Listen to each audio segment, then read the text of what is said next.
नरेंद्र मोदी को आज अपने एक और एजेंडे पर मुंह की खानी पड़ी। वन नेशन वन इलेक्शन बहुत पसंदीदा मुद्दा रहा है मोदी का। लंबे समय से इस पर वो बोलते आए हैं और इस बार कैबिनेट ने इस बिल को पारित किया, तो उसके बाद आज इस बिल को लोकसभा में रखा और लोकसभा में रखने के बाद ही इस पर ऐसा विरोध हुआ कि अब सरकार को ये फैसला लेना पड़ रहा है कि इस बिल को हम जेपीसी में भेजेंगे, वहां पर चर्चा होगी, उसके बाद फिर से इसे सदन के पटल पर रखा जाएगा। तो ऐसा लग रहा है कि संसद में मोदी सरकार के अटकने का सिलसिला थम ही नहीं रहा है। आप जानते हैं कि इससे पहले ब्रॉडकास्ट बिल पर इसी तरह सरकार को यू टर्न लेना पड़ा था।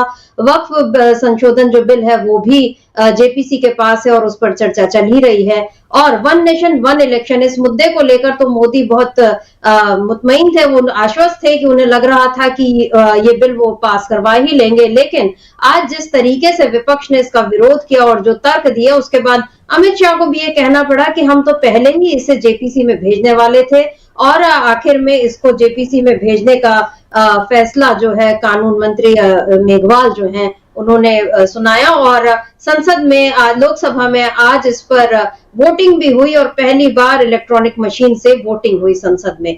तो इधर संसद के भीतर यानी लोकसभा के भीतर वन नेशन वन इलेक्शन को लेकर हंगामा चलता रहा और विपक्ष जो है उसने अपने जो तर्क है वो पुरजोर तरीके से सामने रखे, जिनका जवाब फिलहाल मोदी सरकार के पास नहीं है और इसीलिए उसने जवाब देने से बचने के लिए ये तय कर लिया कि अभी इसको जेपीसी में भेज देते हैं। उधर संसद के बाहर भी हंगामा चलता रहा।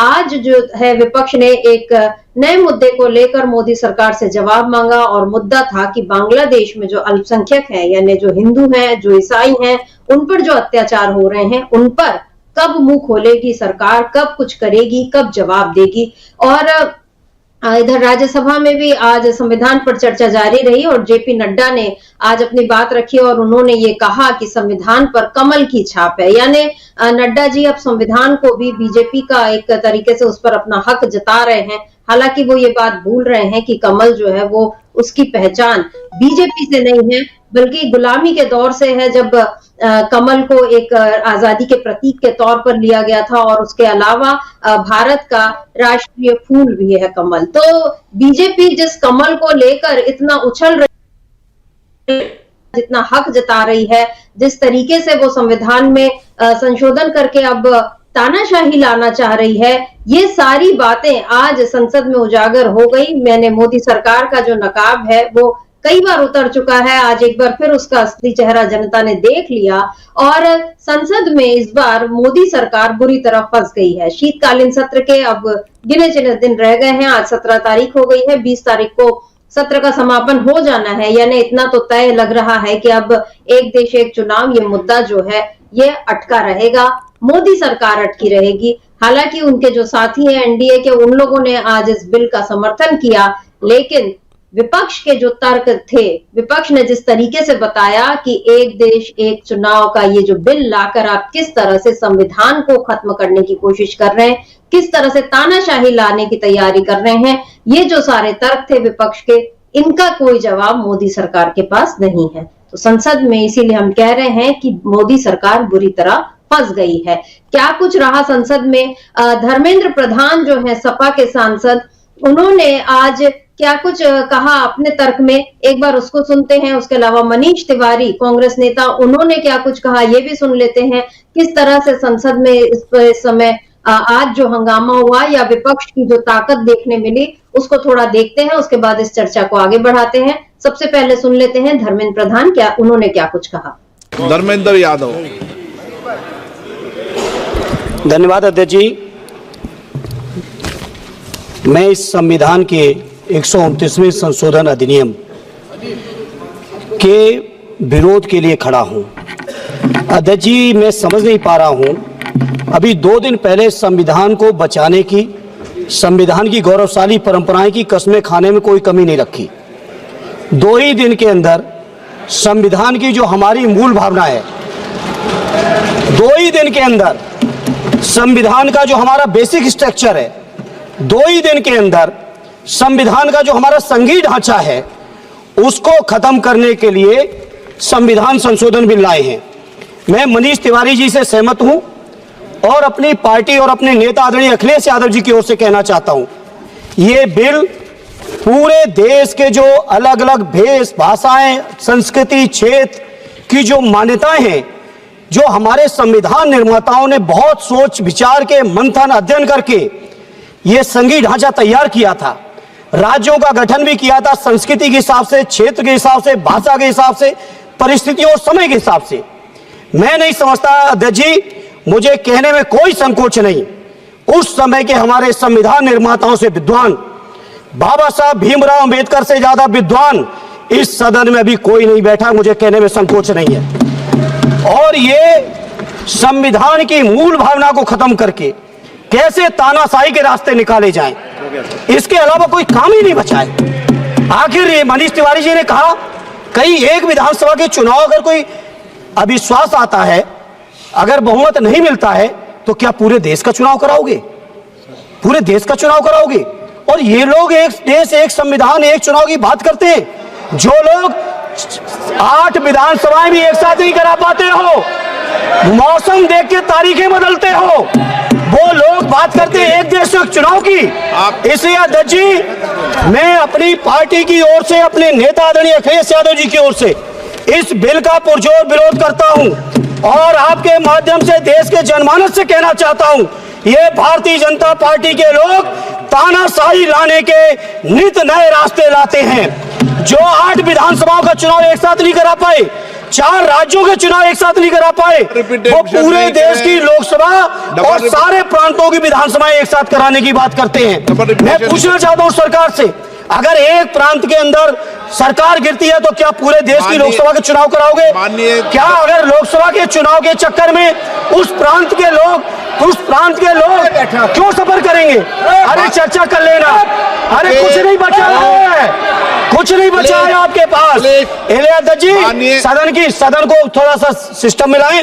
अध्यक्ष जी, आपसे अनुरोध है, आपके माध्यम से सरकार से अनुरोध है, जनता ने बड़ी उम्मीदों के साथ हम सबको भेजा है और हम सब लोगों की जिम्मेदारी है, ये संविधान विरोधी, संघीय ढांचे विरोधी, बेसिक स्ट्रक्चर विरोधी, कई केसों की चर्चा की मनीष तिवारी जी ने, मैं उनके साथ जोड़ते हुए माननीय सर्वोच्च न्यायालय की भावनाओं के विरोधी, गरीब विरोधी, दलित विरोधी, पिछड़ा विरोधी, मुसलमान विरोधी, इस नीयत को वापस लो, ये अध्यक्ष जी आपके माध्यम से मेरी आपसे प्रार्थना है। बहुत बहुत धन्यवाद। तो अभी आप सुन रहे थे धर्मेंद्र यादव, सपा सांसद आजमगढ़ से, और अपनी गलती के लिए माफी चाहती हूँ। और जब इनका बयान शुरू हम सुना रहे थे, उससे पहले मैंने धर्मेंद्र प्रधान कहा था, नाम का थोड़ा कंफ्यूजन हो जाता है, लेकिन धर्मेंद्र यादव ने जो कुछ कहा उसमें विपक्ष के बीच कोई कंफ्यूजन नहीं है। उन्हें लगभग समूचा इंडिया गठबंधन इसी बात को कह रहा है, जिस बात को अभी धर्मेंद्र यादव ने कहा। जो कुछ उन्होंने कहा कि आप अगर विधानसभा चुनाव में मान लो किसी राज्य की सरकार गिर जाती है, तो क्या आप फिर से पूरे देश में एक साथ चुनाव कराओगे? आप किस तरह से ये जो 1 नेशन 1 इलेक्शन की आप बात कर रहे हैं, आखिर इस व्यवस्था को आप लागू कैसे करेंगे? और जो संविधान में जो प्रावधान दिए गए हैं, जिस तरह से राज्यों की और केंद्र की शक्तियां अलग अलग हैं, उन सब को क्या मोदी सरकार अपने हाथ में लेकर तानाशाही लाना चाहती है? क्या वो संविधान खत्म करने का एक नया तरीका ढूंढ रही है? आज ये सवाल विपक्ष की तरफ से उठाया और लगभग सभी सांसदों ने इसी बात को अलग अलग तरीके से कहा। तो संसद में आज मोदी सरकार बुरी तरह फंसी है। अब ये जो सरकार फंसी है, अटक गई है, किस तरह वो अपना ये जो विपक्ष की घेराबंदी है, इसको क्या तोड़ पाएगी मोदी सरकार? आज इसी पर हम खरी खरी चर्चा करेंगे। हमारे साथ मौजूद है अमलेंदु उपाध्याय जी। अमलेंदु जी नमस्कार, स्वागत आपका इस कार्यक्रम में। अमलेंदु जी, आप लोगों ने अभी ब्रेकिंग में भी इसी विषय पर चर्चा की थी और तब लोकसभा में जो लाइव जो कार्रवाई चल रही थी उसको भी हमारे दर्शकों ने देखा था, और अभी हमने धर्मेंद्र यादव को सुना। अखिलेश यादव ने आज एक बड़ा ट्वीट किया है, लगभग 2 थ्रेड्स का उनका ट्वीट है, जिसमें कुछ खास बातें हैं जो मैं बताती हूँ। जिसमें उन्होंने ये कहा था कि लोकतांत्रिक संदर्भों में एक शब्द, एक को उन्होंने इन्वर्टेड में बताया कि ये एक शब्द ही अलोकतांत्रिक है। लोकतंत्र जो है वो बहुलता का पक्षधर होता है, और उसमें एक की भावना जब आती है तो दूसरे के लिए स्थान नहीं रहता, यानी ये एक तरह से तानाशाही को बढ़ाता है। दूसरा मुद्दा जो अखिलेश यादव ने उठाया, वो उन्होंने ये कहा कि कल को भाजपा वाले राज्यसभा को भी भंग करने की मांग करेंगे। वो कहेंगे कि एक देश एक सभा। तो क्या मोदी सरकार इसको भी इस तरह से करेगी? उसके बाद उन्होंने कहा कि अगर लोकतंत्र की जगह एक तंत्रीय व्यवस्था जन्म लेगी तो देश तानाशाही की ओर जाएगा। और वो उनका ये भी कहना है अखिलेश यादव का कि ये जो चुनाव है ये केवल दिखावटी बात है, आप तो असल में केवल एक को चुनने की बात कर रहे हो, इसीलिए आप इस बिल को ला रहे हो। और फिर उन्होंने आखिर में ये भी पूछा कि अगर भाजपाइयों को लगता है कि वन नेशन वन इलेक्शन अगर अच्छी बात है, कि अगर आप ऐसा मानते हैं तो फिर देर किस बात की है, आप अभी केंद्र की सरकार को भी भंग करिए और राज्य की भी जितनी सरकारें सभी को भंग करिए और फिर तुरंत चुनाव कराइए। और फिर उन्होंने ये कहा कि ये वन नेशन वन इलेक्शन भी दरअसल नारी शक्ति वंदन अधिनियम की तरह एक जुमला है। यानी हमने देखा है कि पिछले बार जब महिला आरक्षण के नाम पर ये जो नारी शक्ति वंदन अधिनियम लाया, लेकिन वो कब तक लागू होगा, उसमें कब संविधान में संशोधन होंगे, कब सारी चीजें लागू हो पाएंगी, अभी इसका कुछ अता पता नहीं है। मोदी सरकार लेकिन इस पर अभी से अपनी पीठ ठोक रही है। उसी तरह से उन्होंने वन नेशन वन इलेक्शन को भी जुमला बताया। ये जो सपा का विरोध है, कांग्रेस ने जिस तरह से विरोध किया, एनसीपी, शिवसेना, तमाम लोग जो हैं ओवैसी सभी लोग इस बिल का विरोध कर रहे हैं। लेकिन मोदी सरकार इस समय उसको इस बिल को लाने की जरूरत क्यों पड़ी? मतलब वो भी जानती थी, क्योंकि जैसा अमित शाह ने कहा कि मोदी जी ने भी पहले कहा था और हम तो इसको जेपीसी में भेजने वाले। जब आपको पहले ही पता था कि आप अटकेंगे तो इस समय इस बिल को लाने का मकसद क्या लगता है आपको? शर्मिष्ठा जी, मुझे लगता है मोदी जी के खिलाफ बीजेपी में कोई साजिश हो रही है बहुत तगड़ी, जो बार बार उनकी बेइज्जती कराई जाती है सदन के अंदर कि उनकी सरकार कुछ बिल लेकर आती है और वो जेपीसी को भेज दिया जाता है। तो मोदी जी को देखना चाहिए उनके खिलाफ साजिशें कौन रच रहा है बीजेपी में कि उनकी बार बार बेइज्जती कराई जाती है। बताइए, उनका ड्रीम प्रोजेक्ट है ये वन नेशन वन इलेक्शन। 2019 के लोकसभा चुनाव से पहले से इसकी बातें कर रहे हैं वन नेशन वन इलेक्शन की, और उसके बाद जो है पूरे 5 साल 19 से लेकर 24 तक बातें की, फिर अब बातें शुरू की और अब जो उसको बिल लेकर की या कमेटी बनाई गई रामनाथ कोविंद की। और ये गजब टाइप के किस्म के जो है ये पूर्व राष्ट्रपति हैं रामनाथ कोविंद साहब, वो कमेटी के चेयरमैन भी बन गए, जिसका दर्जा जो होता है उस कमेटी के चेयरमैन का वो राज्य मंत्री से ज़्यादा नहीं होता, उसके वो चेयरमैन भी बन गए। तो यानी सबका जो है वो 12वीं के बाद इंटर और इंटर के बाद हाई स्कूल कराने पे जो ये सरकार तुली हुई है, तो रामनाथ कोविंद का भी करा दिया हाई स्कूल 12वीं के बाद। तो अब ये तो खैर रामनाथ कोविंद के ऊपर निर्भर करता है कि उन्होंने हाई स्कूल करना क्यों पसंद किया, लेकिन मोदी जी का यहाँ क्यों शीर्षासन करा रही है बीजेपी, ये अभी तक समझ में नहीं आ रहा है शर्मिष्ठा जी। अब बताइए, वन नेशन वन इलेक्शन कितना ड्रीम प्रोजेक्ट था और यहाँ लाकर हुआ, और तमाम विपक्ष के लोगों ने इतनी खरी खोटी सुनाई नरेंद्र मोदी जी को और उनकी सरकार को, पूरी बीजेपी को। और इतनी ज़्यादा खरी खोटी सुनने के लिए, हालांकि मोदी जी सदन में उपस्थित नहीं थे, वो जयपुर में अपना रोड शो कर रहे थे और वहाँ भजन लाल शर्मा की सरकार का 1 साल पूरा हो रहा है तो वहाँ थे। लेकिन धर्मेंद्र यादव ने जो आज बातें कहीं शर्मिष्ठा जी, वो बड़ी मार्के की बातें थी। एक तो उन्होंने कहा कि भाई ये 2 दिन पहले जो थे सदन में बड़ी कस्में खा रहे थे संविधान को लेकर, और आज जेपी नड्डा जो थे वो राज्यसभा में खा रहे थे संविधान की कस्में। और 2 दिन बाद ही जो संविधान का मूल ढांचा है और इंडिया दैट इज़ भारत जहाँ से शुरू होती है बात, और जो राज्यों का संघ है भारत, आप संविधान की उस मूल अवधारणा पर ही इससे आप चोट कर रहे हैं। और अखिलेश यादव ने भी अपने ट्वीट में यही कहा कि ये तानाशाही लाने का एक रास्ता है और जो राज्यों का जो एक जो संघात्मक ढांचा है उस पर चोट करने का ये एक प्रयास है।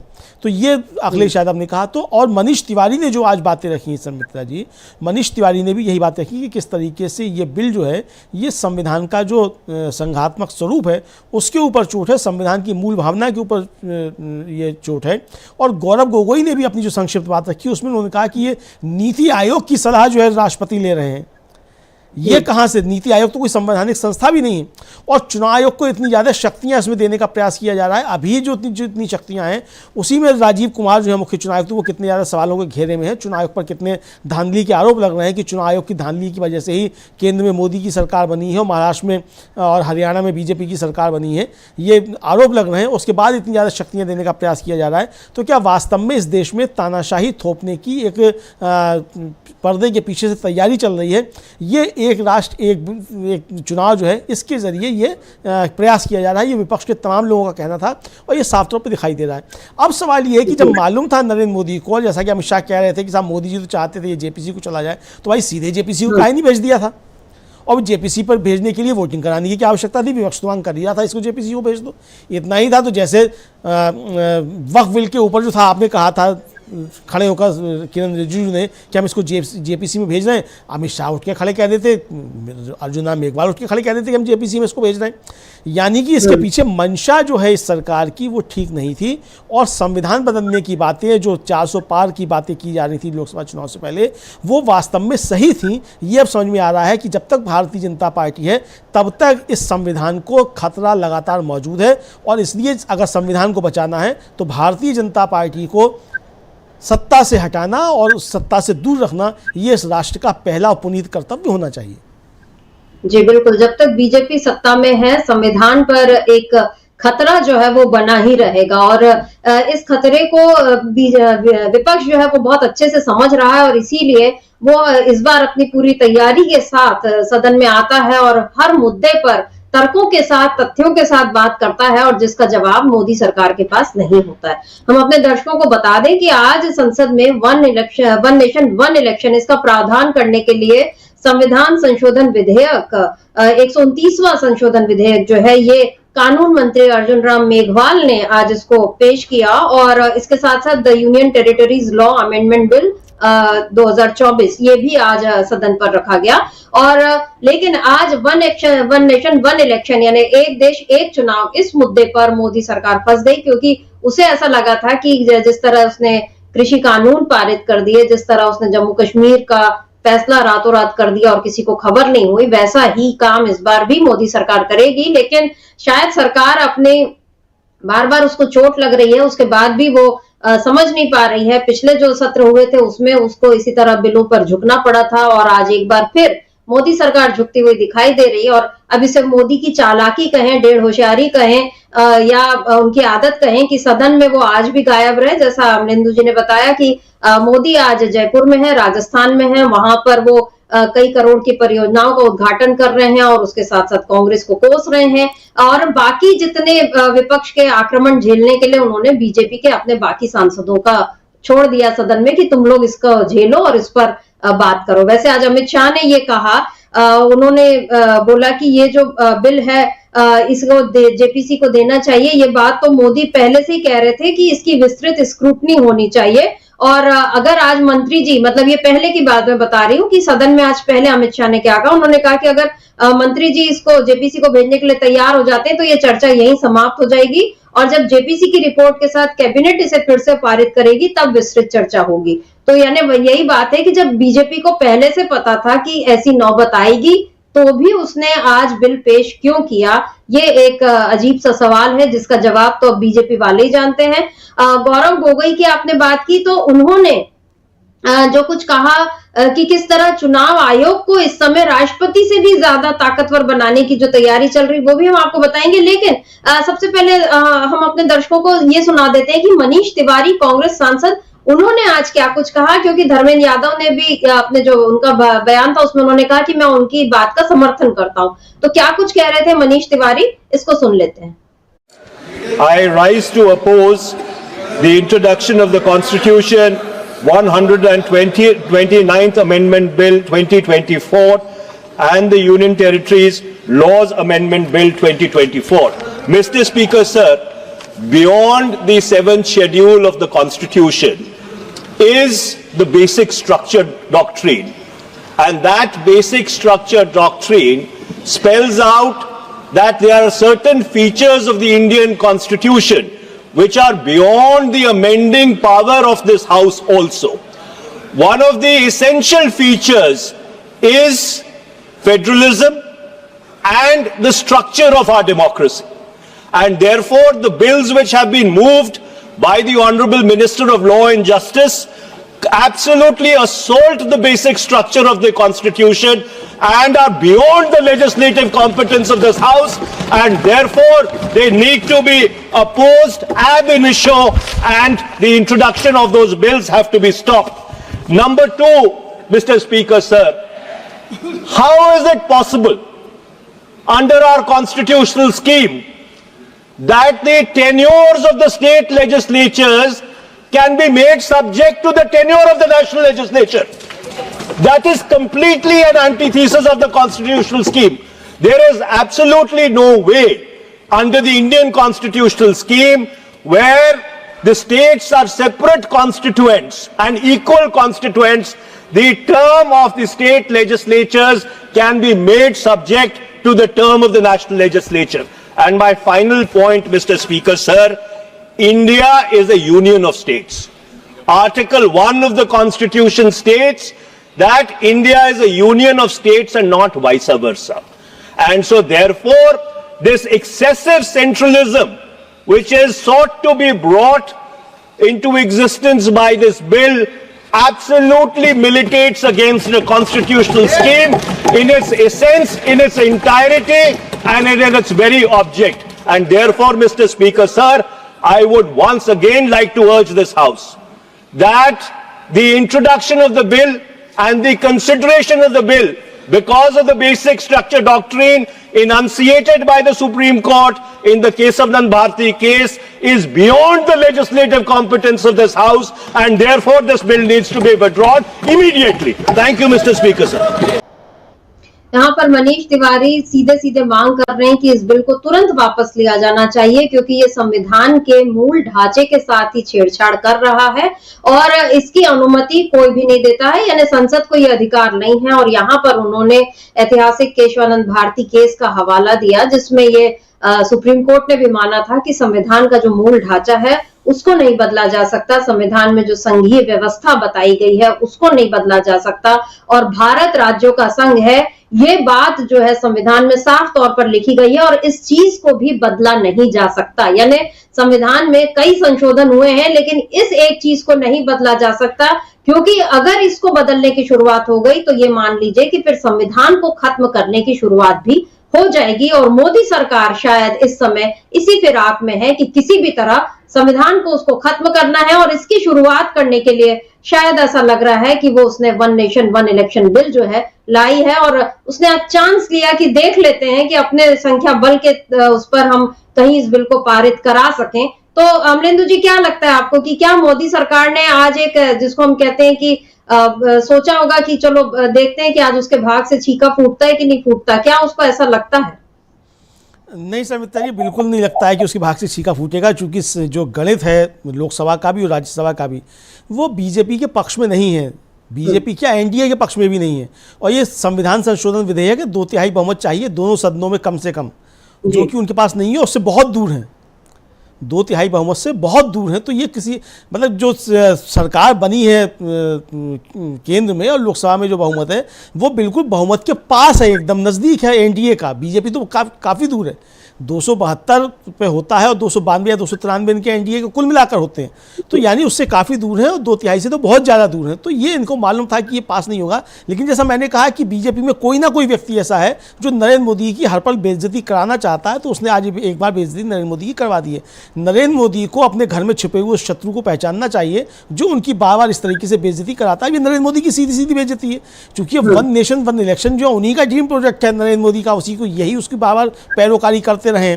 और आज उसको लेकर जिस तरीके से सदन में गिरा है और सरकार को खुद कहना पड़ा कि हम इसको जेपीसी में भेज रहे हैं, इससे साफ तौर पे लगता है कि सरकार को पहले से मालूम था कि ये जेपीसी में जाएगा और पास नहीं होगा, और जेपीसी में भी जाएगा। इसका मतलब शर्मिष्ठा जी, ये ठंडे बस्ते में चला गया, जैसे कि वक्फ का बिल चला गया। देखिए वक्फ का बिल जो था वो पेश होना था इसमें, जो जेपीसी की रिपोर्ट थी, अब वो जेपीसी ने समय मांग लिया और वो फिर अटक गया, फिर अगला सत्र आएगा उसमें फिर समय मांग लेंगे। यानी ये एक तरीके से ठंडे बस्ते में चले गए हैं। लेकिन ये क्यों बार बार अपनी बेइज्जती नरेंद्र मोदी जो करवाना चाहते हैं इस तरीके बिल ला करके, जबकि मालूम है कि आपका बहुमत नहीं है, आप एनडीए मिलाकर भी बहुमत के बिल्कुल नज़दीक हैं, और आप जेडीयू या आप टीडीपी जैसे बड़े दलों की तो बात छोड़ दीजिए, अगर एकनाथ शिंदे ही नाराज हो जाए तो आपके तमाम बिल अटक जाएंगे। और ये तो संविधान संशोधन था, तो ये कैसे पास हो जाता? तो ये इनको मालूम था। लेकिन इसके पीछे असली मकसद जो था शर्मिष्ठा जी, वो ये था कि अडानी पर चर्चा ना होने पाए, जो सीधे सीधे आरोप नरेंद्र मोदी पर भ्रष्टाचार के लग रहे हैं उन पर चर्चा ना होने पाए,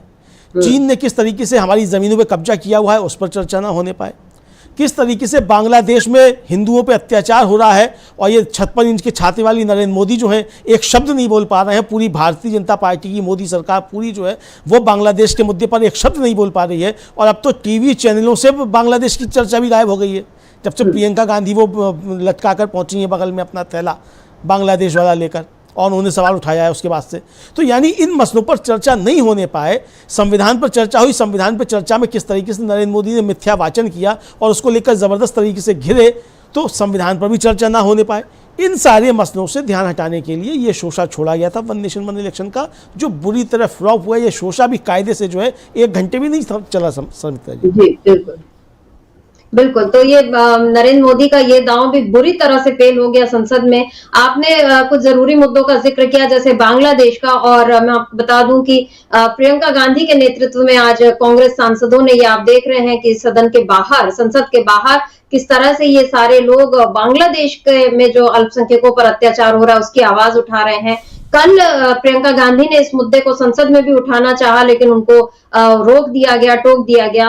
आज प्रियंका गांधी बांग्लादेश के समर्थन, मतलब वहां जो अल्पसंख्यकों पर अत्याचार हो रहा है उसको रोकने के लिए ये आज एक नया झोला टांग कर पहुंची। तो वो एक झोला उठाकर जाने वाले मोदी हैं, उनका झोला तो पता नहीं कहाँ है, लेकिन प्रियंका गांधी अपने झोलों के कारण इस समय सुर्खियों में है।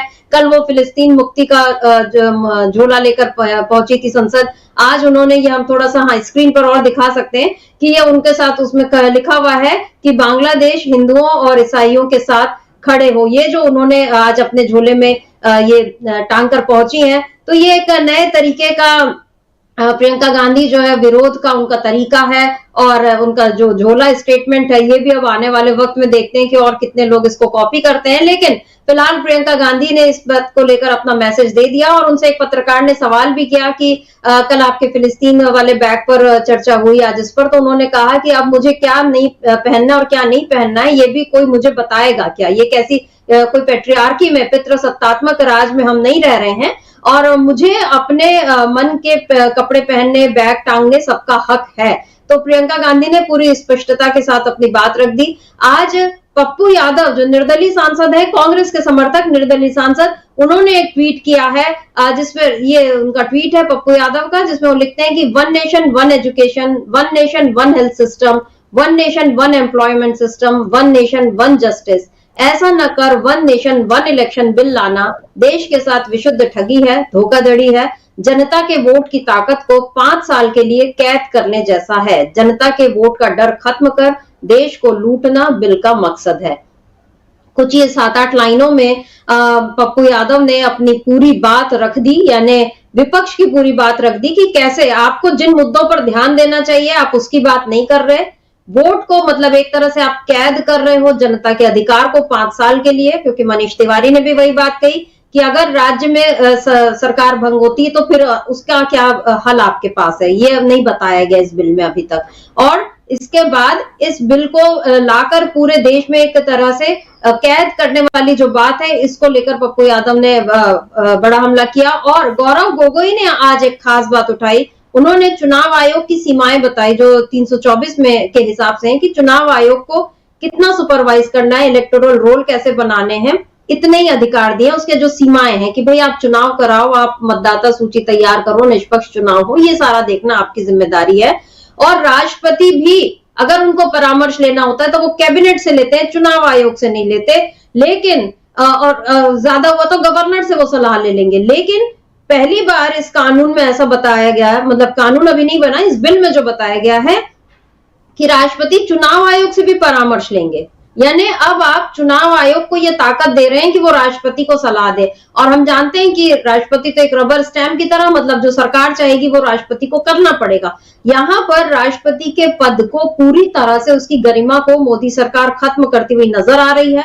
जैसा आपने बताया कि रामनाथ कोविंद को जैसे उन्होंने समिति का अध्यक्ष बना दिया, राष्ट्रपति मुर्मू को उन्होंने ना संसद के उद्घाटन पे बुलाया, ना राम मंदिर के उद्घाटन पे बुलाया, खुद ही हर जगह रहे मोदी। तो वो बता रहे थे कि राष्ट्रपति पद के लिए उनके मन में कोई सम्मान नहीं है। और यहाँ पर अब वो एक बिल के जरिए बाकायदा ये कोशिश कर रहे हैं कि चुनाव आयोग उनसे बढ़कर हो जाए। और उसमें बिल के जरिए जैसे वो उन्होंने कहा कि अभी तक ये जो एक्सेसिव पावर राष्ट्रपति के साथ चुनाव आयोग को भी दी गई है कि 82A के द्वारा वो विधानसभा को भंग कर सकती है।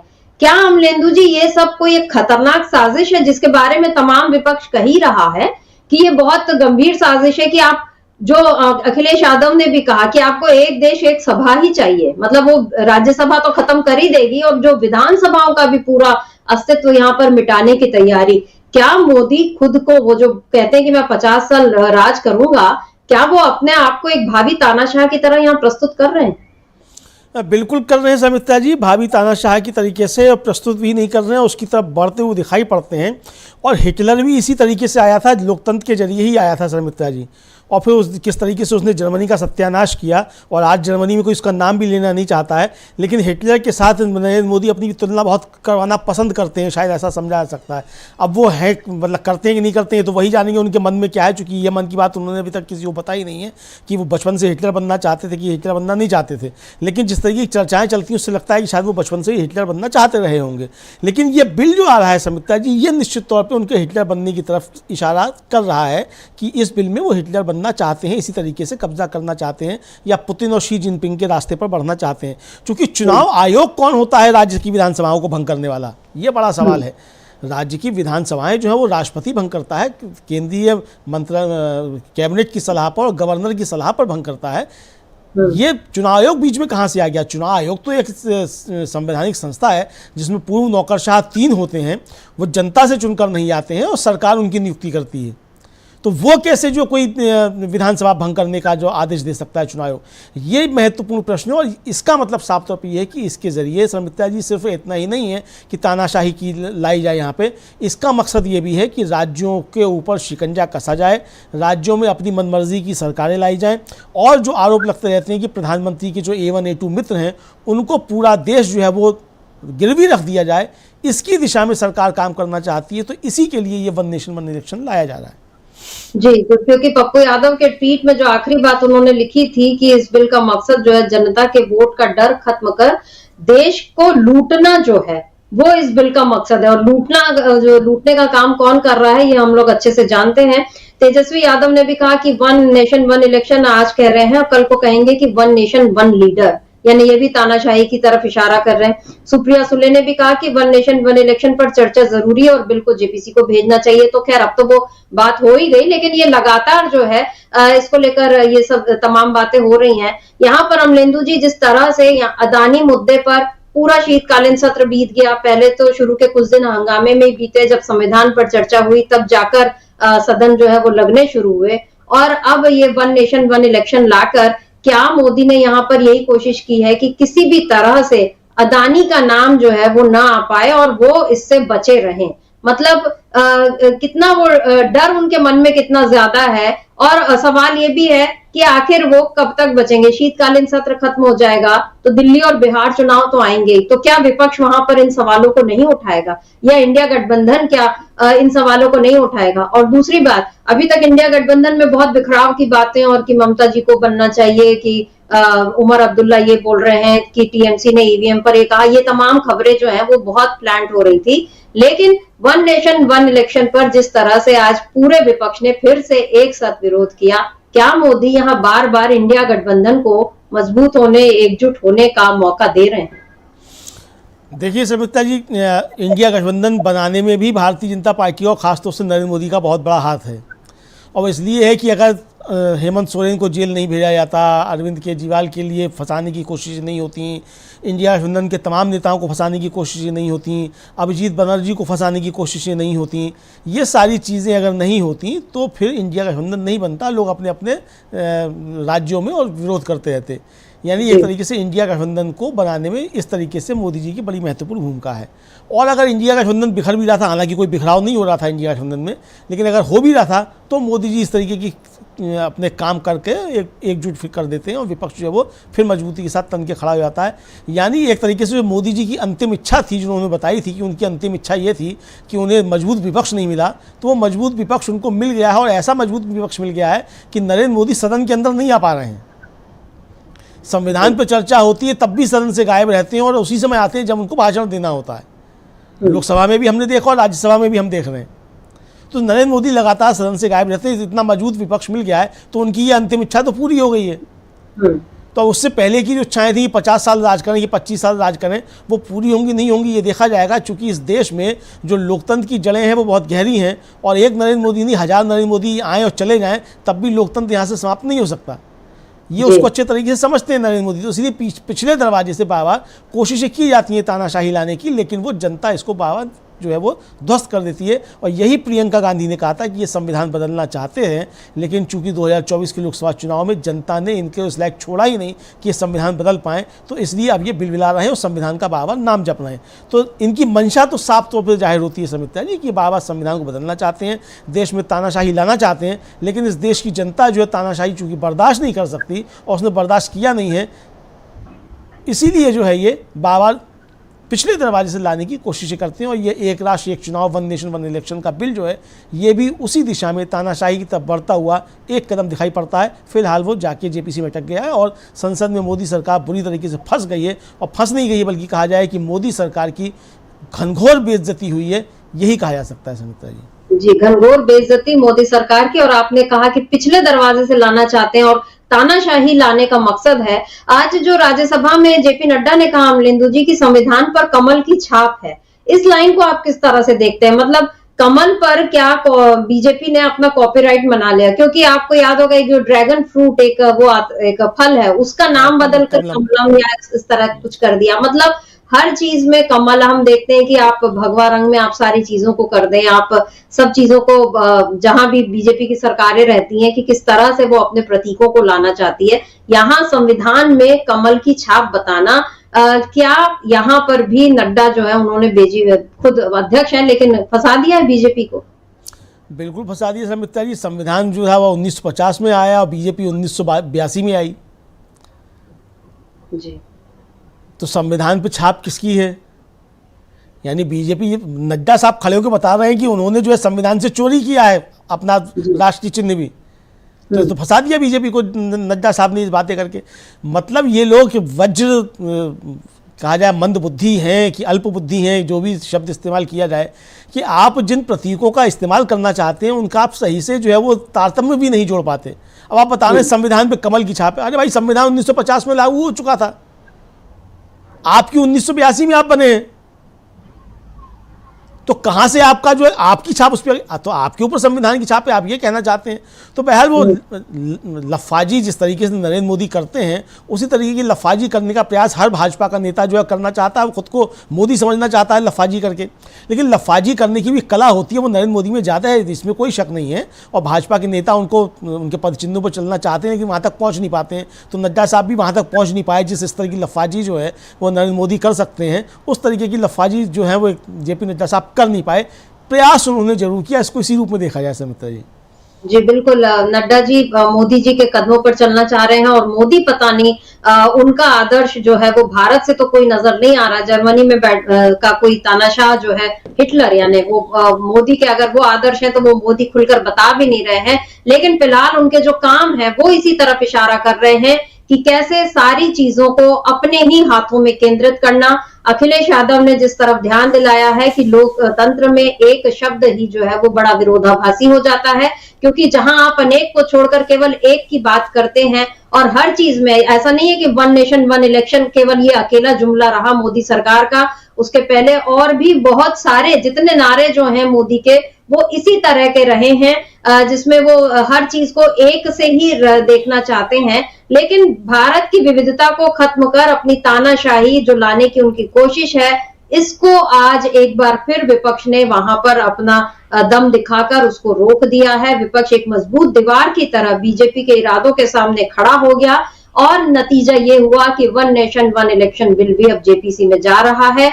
यानी एक बार फिर भारत का लोकतंत्र और संविधान जो है उसके बचने की उम्मीद जाग गई है और इसका पूरा क्रेडिट जाता है विपक्ष को, क्योंकि मोदी सरकार का एजेंडा तो अब खुलकर सामने आ गया है। बहरहाल मोदी सरकार इस समय संसद में फंस रही है। शीतकालीन सत्र समाप्त होते तक और कितनी फजीहत होती है सरकार की, ये देखना होगा। तो अमलेंदु जी, आज इस चर्चा को हम यहीं रोकते हैं। आपका बहुत बहुत शुक्रिया और शुक्रिया आप तमाम दर्शकों का जो आप हमारे साथ जुड़े और आपने इस चर्चा को ध्यान से सुना। आगे भी आप बने रहिए डीबी लाइव के साथ और देखते रहिए डीबी लाइव। नमस्कार।